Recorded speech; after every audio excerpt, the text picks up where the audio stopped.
Ganito po ang ating pagluluto ng Ay, ano na sa diyan? Madumi yan. polo con Madumi yan. ponggi.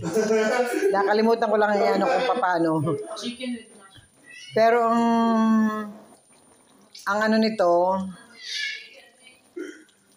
ay sibuyas lang, tsaka carrots at sedano. Yan o. Hindi ko na lang na ano dahil nagmamadali ako. English na lang sa'yo. Ha? Naluso. Sa November 18. Kaya mag-ipon ka ng pampakimkim. Ponggi. Ang isang bata ay pekot-ikot. Ibig sabihin siya nagugutom na. Sino? Hindi ikaw. Baka ako yung nagutom. Gusto ako. Kape ako. Ako hindi. Pam, pam, pam, pam. Yan. Lulutuin natin yan ng 45 minutes. Kinakailangan malakas na malakas ang apoy niya. Non buttare. Non si lancia. Prendi. Non si lancia. Yan ang kanyang panlahok. Tataw. Dali nan. Atin mo nang tatakluban para maluto ng mas maayos. No, è sporco, lascia. Yan ang kanyang takip. Non si fa, è sporco. Sporco Morimina. Yan. Yan ay pang Leche Persona. 10 tao, pang 10 tao yan. Pagyayarihan, pang 4 na lang.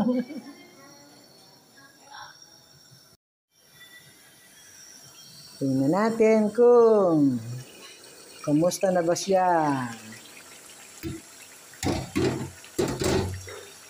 Yan na po ang ating chicken. Tingnan natin kung siya ba ay dahil ang gusto ko sa chicken, yung medyo nasusunog-sunog ng konti. Kaso, ang tagal, pero lampas na sa oras. Ano siya ngayon?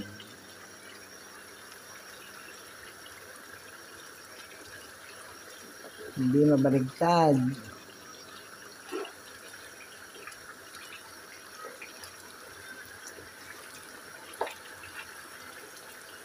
Yan na. Kasi sobrang malak ang pinaglutuan. Kumbaga sa ano, hindi mahagip lahat ng ng kalan.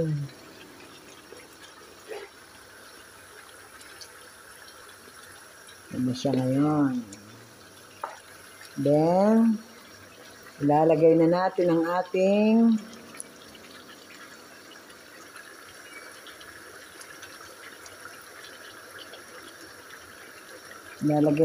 ating punggi.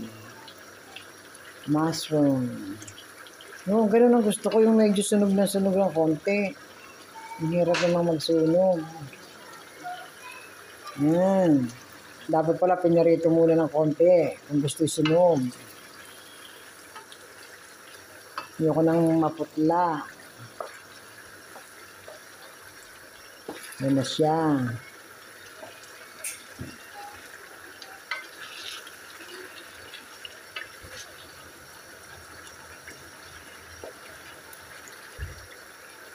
Ito na siya. Yan.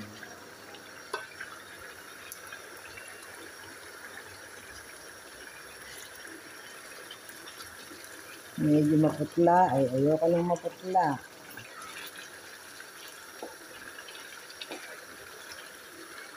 Ngayon, ay atin nang ilalagay ang ating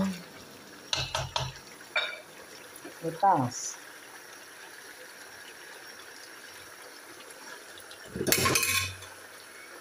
Atin na ilalagay ang ating kabute. Dahil siya paluto na ng after 5 minutes, luto na siya, ready na siya.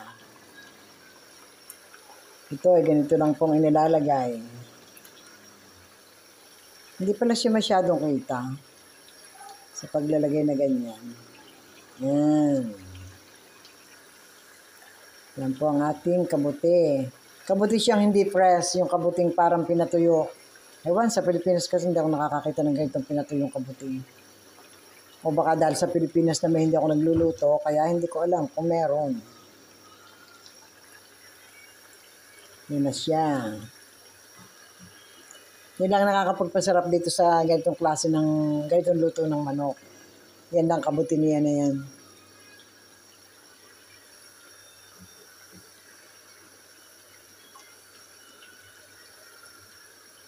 Tapos, magluluto na tayo ng polenta. Dahil ito, hintayin lang natin ito ng konting minuto. After 5 minutes, luto na yan.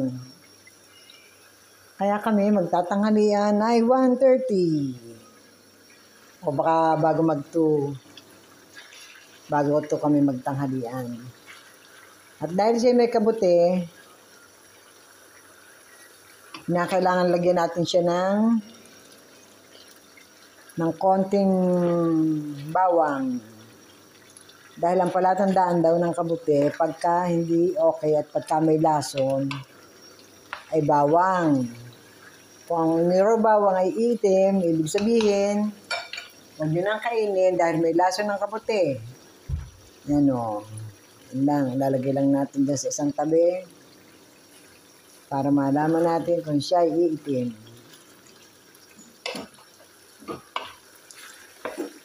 At ito naman pong isang ito ay tatakluban na natin. Naghintay ulit siya ng mga 5 minutes. Tapos, ito naman tubig nito ay atin ang paglulutuan ng polenta. Ito naman ang ilalaw ko dyan. Ano yun, no, resen? No, resen? Ha? Asen?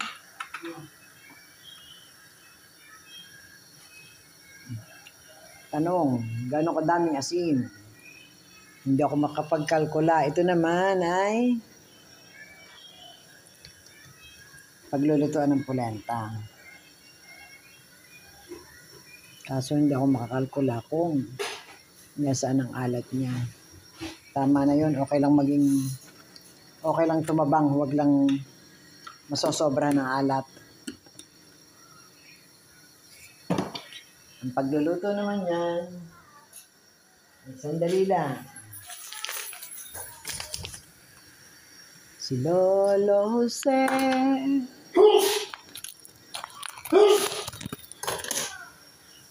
Salute.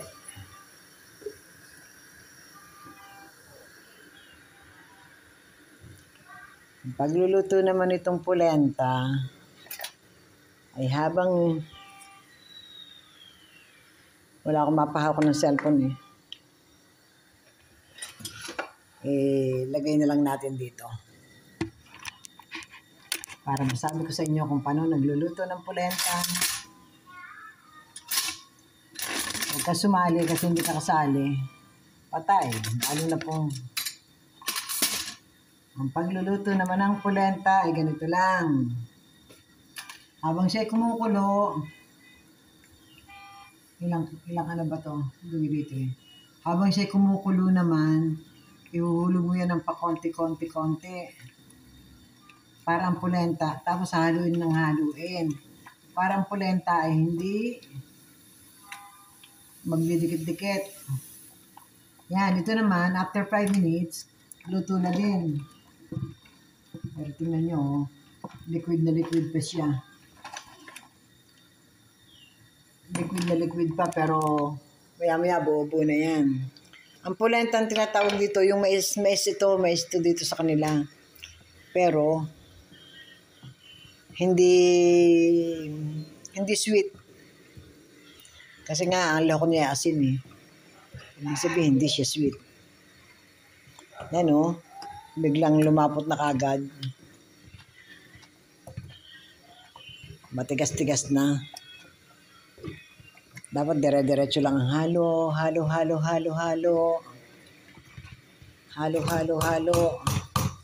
Pero nagtatalsikan, nakakatakot na talsikan niya, ang sakit sa balat.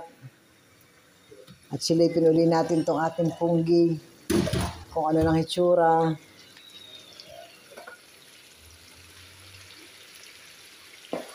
Yan, okay na naman siya. Hindi nagkulay itim ang kanyang bawang, ibig sabihin, okay naman ang kanyang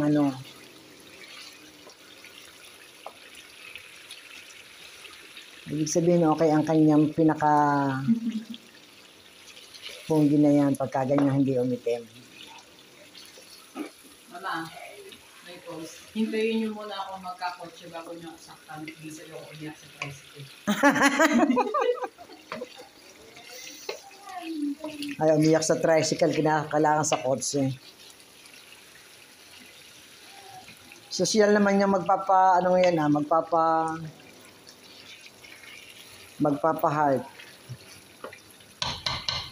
Yan, siya po ay luto na. Akin na lang pong inaano ng konti dahil sa punggi niya ay mas mabuti yung mas lutong-luto ang kanyang pinakapunggi. Okay na, ready to eat na yan. Ready to eat. Thank you guys. Ito naman ay pronto na din.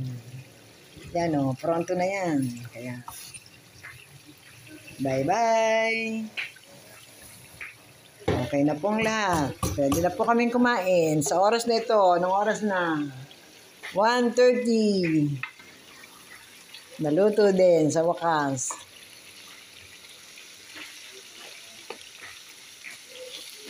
Okay. Masarap din yan. Okay, pwede na. Let's eat. Bye-bye. Bye-bye, bye-bye, guys.